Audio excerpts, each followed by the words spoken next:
the glass vein. Rain fell like tears on the windows of Mara's studio. Each drop crawled down the glass with a sluggish inevitability, tracing paths that mirrored the veins beneath her pale skin. Outside, the city exhaled a cold metallic mist, the kind that clung to rooftops and carried whispers down forgotten streets. The world felt suspended between breath and silence, between one heartbeat and the next. Inside, the smell of copper lingered, sharp, sweet, intoxicating. It mingled with the scent of turpentine and candle wax, creating an atmosphere that was both sacred and suffocating. Canvases leaned against the walls like sleeping bodies, their painted eyes half closed, their lips frozen mid-whisper. When the lamplight shifted, their shadows seemed to move. Mara stood in the center of it all, brush in hand, her gaze fixed on the easel before her. The air was heavy with stillness. She lifted her brush and dipped it into the small crystal vial beside her. The liquid inside caught the light.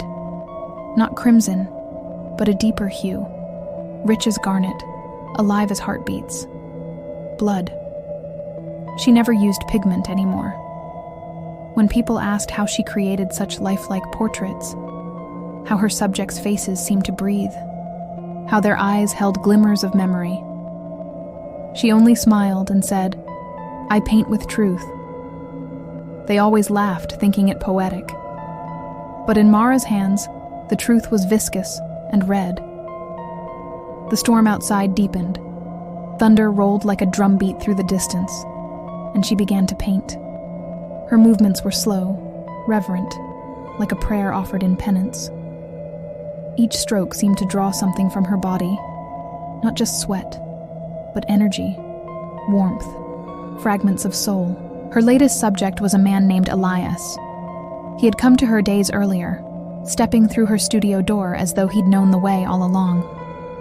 His eyes were a strange gray, the color of ash after flame, and his voice carried the soft authority of someone accustomed to being believed. "You paint people's essence," he had said, looking around at her work. "But what do you give in return?" She hadn't answered then. She couldn't. Now, as the rain lashed the window panes, she thought of that question again. What had she given? What had she taken? The faces on the walls seemed to listen. The first time the voices came, she had been painting her mother. It was months after her death, a time when the world felt half empty and the air itself seemed too heavy to breathe. She remembered nicking her finger on a knife, blood spilling onto the palette. Reflexively, she mixed it with paint. Hours later, when the portrait dried, she heard a hum, faint, familiar, her mother's lullaby threading through the silence. Mara had fallen to her knees and wept. It was a miracle, she thought, a gift, a way to bring them back. But miracles always demand something in return. One by one, her clients came and went, their faces immortalized on her canvases. They admired her work, but later, she would hear whispers, that they had fallen ill, lost weight, begun to dream of her voice. One woman had sworn she saw her reflection blink when she looked at the portrait. Another destroyed hers in terror, only to vanish days later. Mara told herself it wasn't her fault. She was preserving beauty, not taking it. Still, at night, the voices began. Soft murmurs at first, sighs, half-formed words, faint laughter, then pleading, accusing. The air around her paintings shimmered, as if something trapped inside were struggling to breathe. When Elias arrived for his final sitting, the storm had not ceased. Lightning flared through the window, illuminating the fine lines of his face.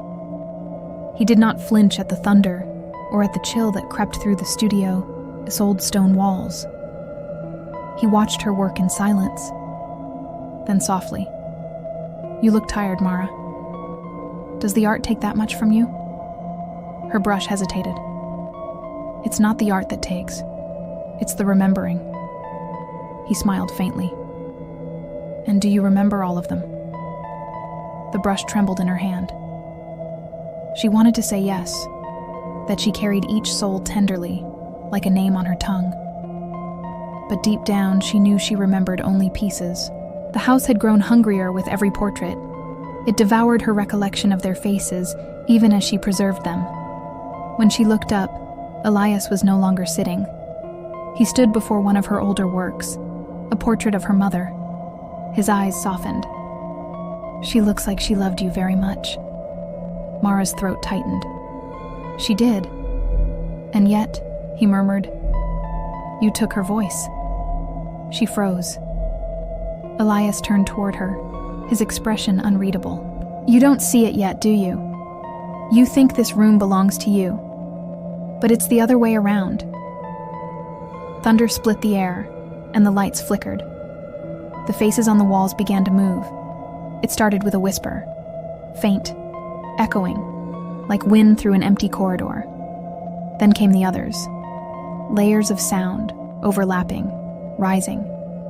The portraits shifted, eyes rolling, mouths opening in silent screams. Mara stumbled backward. Her brush fell, splattering blood across the floorboards. "Stop!" she cried. "Please, stop!" The whispers grew louder, surrounding her, forming words in a chorus of grief and fury. The painted faces seemed to lean forward, as though pressing against the veil between canvas and air. Elias's voice rose above them, calm, almost kind. "You gave them a home, Mara.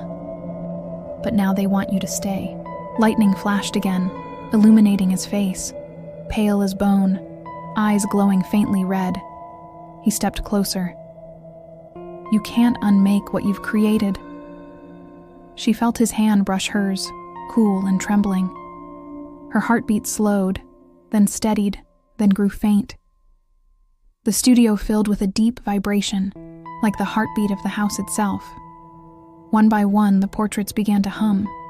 Mara reached for the nearest canvas, her own unfinished self-portrait, and stared into the eyes staring back. They blinked.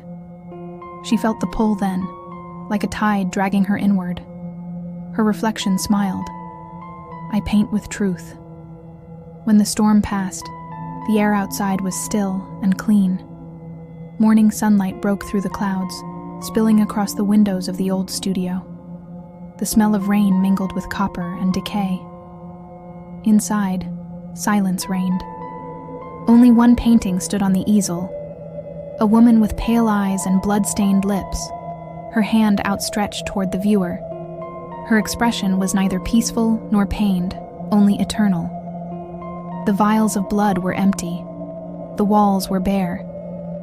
Later, when the new tenant moved in, they said the room felt alive. At night, faint whispers echoed from the walls. Not cries, but the sound of gentle brushstrokes, steady and rhythmic, like rain returning after a long drought.